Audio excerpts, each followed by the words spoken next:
Welcome to study bits channel. நான் உங்களோட கோஷிகா. இன்னைக்கு நம்ம தேசிய பாரம்பரிய விலங்கான யானையை பற்றி தான் பார்க்க போகிறோம். வாங்க. யானை 2010 இந்தியாவின் தேசிய பாரம்பரிய விலங்கு என அறிவிக்கப்பட்டது. மேலும் உலக யானைகள் தினம் ஆகஸ்ட் 12 ஆகும். ஆசியாவிலேயே சுற்றுலாவுக்கு பயன்படுத்தப்படும் யானைகளின் எண்ணிக்கையில் இந்தியா 2வது இடத்தில் உள்ளது. இவை பெரும்பாலும் வலிமை, ஞானம் மற்றும் நல்ல அதிர்ஷ்டத்தை அடையாளப்படுத்துவதாக கருதப்படுகின்றன.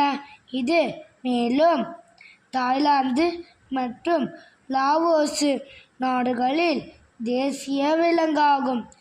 இந்திய யானை ஜார்க்கண்ட், கர்நாடகா, கேரளா மற்றும் ஒடிசா ஆகிய இந்திய மாநிலங்களின் மாநில விலங்காகும். நன்றி. மீண்டும் ஒரு செய்தியுடன் உங்களை சந்திக்கிறேன். பாய்.